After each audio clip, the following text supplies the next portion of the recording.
Hey guys, we're here with Austin John, incredible Nashville-based guitar player. I asked him if he was a blues guitar player, but I think for a lot of us, it's like, wait, I never thought about that. So yeah, like blues, rock and roll, roots. Roots guy, yeah, for sure. It's actually kind of hard to put a label on it sometimes. Yeah, for sure. You said that, and I was just like, man, yeah, what the hell am I? It's like, well, wait, I don't want to be in a box. Like, we actually were talking about when I first got here about how I have like a musical ADD, and he said, oh yeah, for sure. Yeah, I was like, welcome to the party. Yeah. So, or somebody was like, I saw some interview where somebody's like, I never wanted to be known as a guitar player, just as a musician. Sure. Yeah. Like, yeah, that makes sense. Yeah, that's definitely that's the goal. Yeah. How old were you when you started playing guitar? I was around 14 when I got kind of like serious about playing guitar.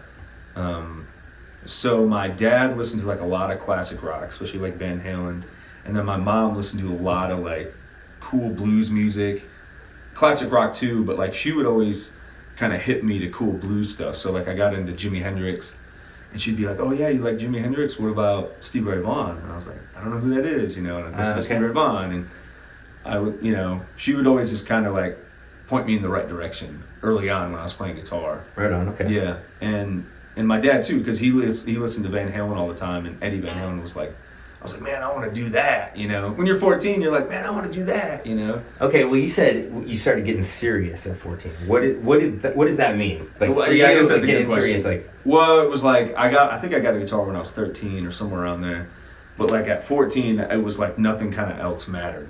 I was playing sports, I was doing my thing, but like all of a sudden my whole world just went tunnel vision with a guitar. And I was like, whoa, this is the coolest thing ever. Man, I can relate with that. I think a lot of people could relate with that. Like, just going like, for some reason I'm thinking about this. I'm lying awake at night thinking about this and like getting better, wanting to play. Yep. Yeah. Yeah. So that was about 14, you were like? Somewhere, around 14, yeah. Yep. Nice. Yeah, it's funny, I was on a school bus, and a buddy of mine in high school, well, I guess I wasn't in high school yet, whatever. I was on a school bus. My buddy had Jimi Hendrix Red House on a little CD player, He's like, hey man, check this out, and I put it in, and I vividly remember sitting there for like however long it is, 3.5 minutes, 4 minutes, like, this is the coolest thing I've ever heard in my life. Like I was like, this is monumentally changing my life right now. And then you realize that you have those moments so many times, like the first time I heard Texas Flood, the first time I heard Elmore James play slide, the first time I heard Hollywood Fats play with reverb saturated guitar, the first time I heard T-Bone Walker, first time I heard Gatemouth Brown. It's the same thing. You have those moments you're just like, this is the coolest thing I've ever heard. Yeah. So many of those moments over time. All right. Well, is there how long have you been playing now? I'm 33, so 20 years, almost 20 years. Yeah, almost 20 years. Yeah. Is there one guitar player that you would say is like your biggest influence? And when I say, it's hard to say that because like we pick up so many different styles along the way, but I mean like somebody who really just is like time and time again, you're like, that's my guy. Yeah, I would say. Or girl. Yeah, totally. I would say probably like Johnny Guitar Watson. Okay. Gatemouth Brown. Those two are like really I always come back to them. Right. Man, that is some of the coolest stuff I've ever heard. B.B. King, you listen to early B.B. King records. I mean, everybody loves Live at the Regal and the stuff later, with other hits that he had. But you listen to some of the records before Live at the Regal, before he had the... Like, that's awesome. But there's stuff before he had that vibrato down where he's playing like T-Bone Walker, where he's like... Let's turn that up. Let's hear a little bit of that. Yeah. Like a shuffle. Let's okay. see. So B.B. King would do stuff before he got that signature vibrato, where he was almost trying to play like T-Bone Walker. Okay. So he hadn't like developed his whole thing yet, but anyway, like a shuffle 1, 2, 1, 2, 3.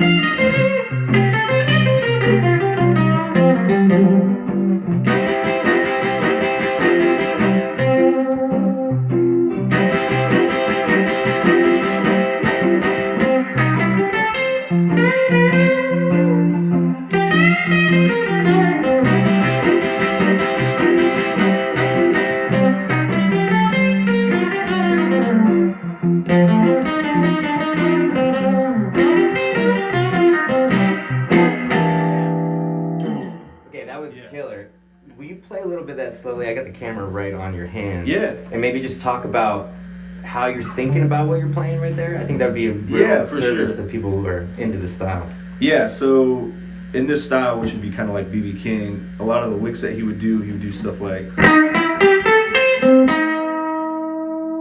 I always thought was a really cool lick. And then he would always do this on solos, which I always thought was cool.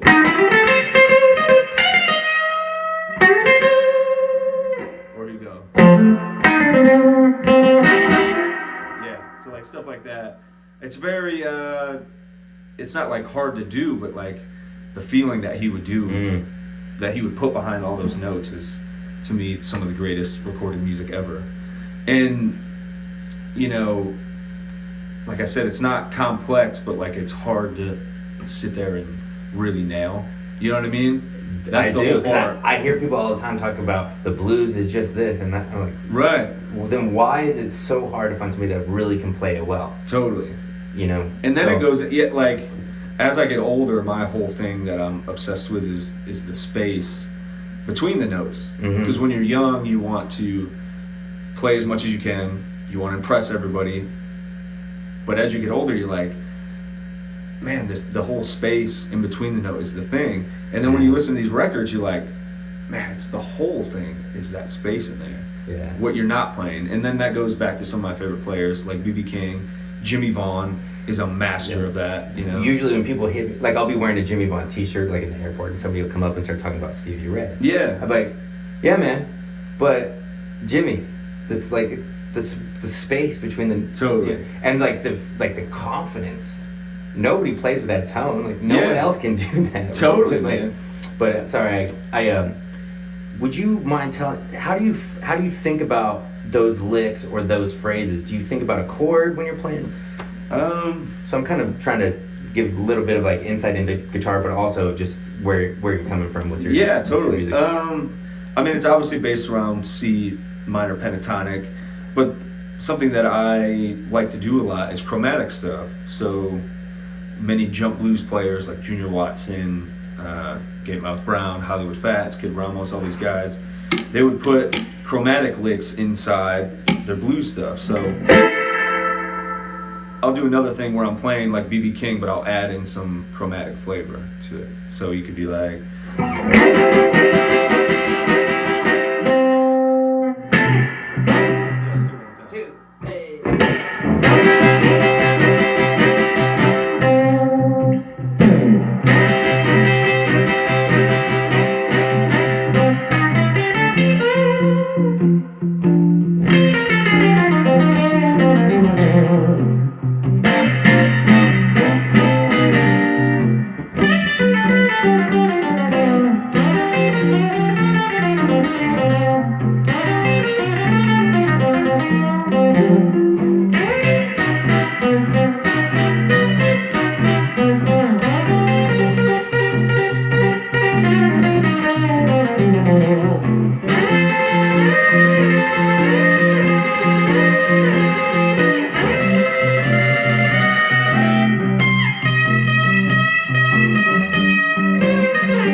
some of that chromatic flavor in there. So would you say you're taking apart a chord like this, like a C6? Yeah, totally.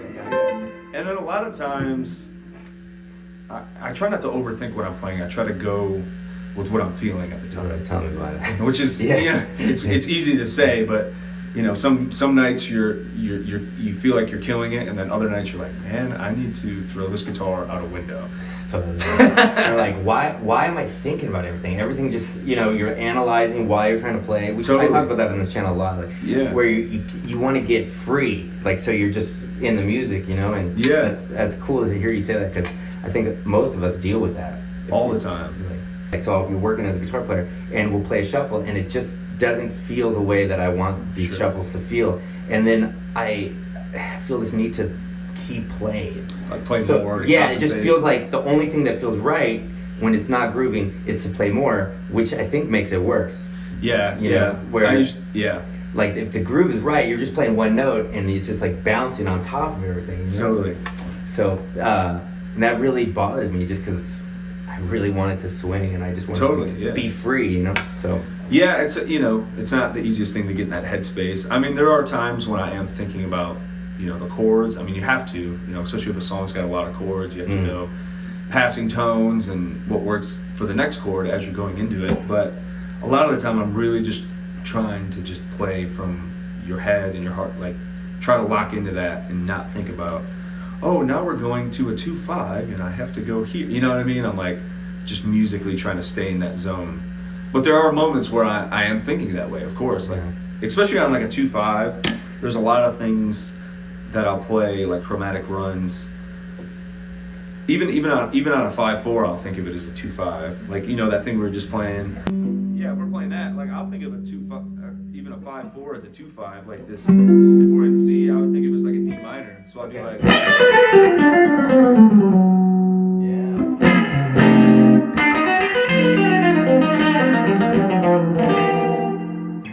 so it kind of bends your ear, like, oh, what's going on there? Yeah. Instead of just going,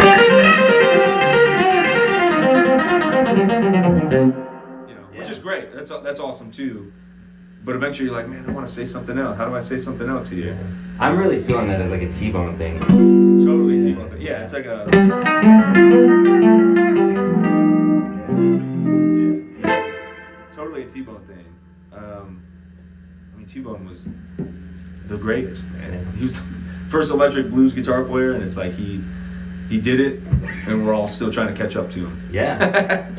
Well, there's this other thing I noticed too, that the people that I really like, the older cats, like, I mean, my favorite guitar player is Freddie King. Oh man, yeah. Where they like one of the best ever. It's so stated, so like you feel like their whole heart and soul is into whatever they're playing. Yeah. And like when I look back on my own playing, the thing that always bothers me, like if I listen to a recording from 20 years ago, like it just sounds like I'm not really meaning what I'm saying. Sure. Yeah. And so do you have a when you're practicing or you're working on something, do you have a way to like get out of your head where you're just everything you're playing is just really stated? Or yeah, a lot of times sometimes I'll think I'm playing too much, and it's like, okay, how do I stop doing this? Whether it's on a gig or whether you're practicing or whatever it is, and I'll just try to, whatever I'm doing, just back it down like almost 100% or whatever it is, or 50%. Okay. And just relax and not overthink what you're doing. Because I think when I overplay, or when most people overplay, it's almost like you're compensating for something. And I don't know what that is, whether you're trying to impress somebody, whether the band isn't jiving, there's something going on there. Like you were talking about when it's, you're playing too much. I always just try to just sit back and everything that I'm playing, like just think of it like 50% less. Like, so let's say if we were doing a shuffling G or something. Okay. 1, 2, 3.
Trying to leave as much space as I can but still say something.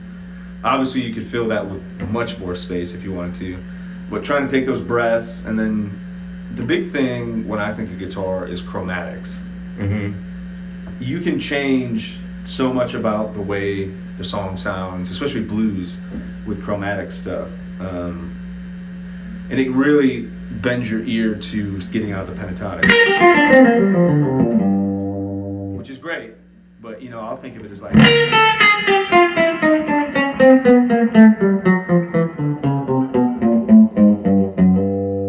somewhere around there. So I'll be like,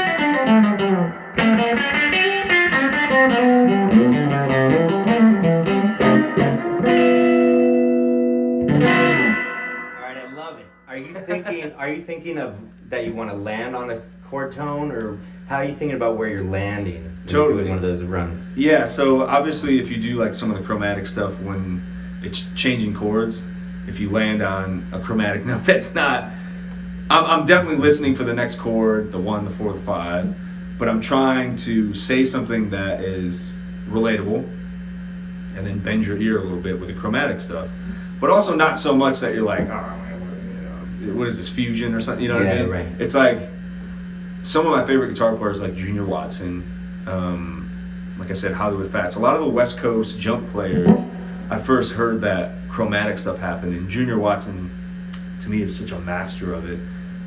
So I'll listen to his records all the time, bootleg live shows and stuff, and I'll hear him do different stuff every time, and I'm like, how is that vocabulary just in there, you know? And it's always weird chords, or not chords, but like runs like. It's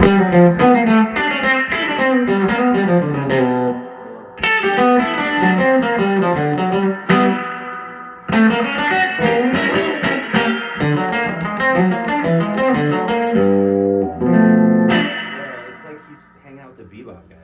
Like, that's the whole thing. Yeah. Yeah, like a.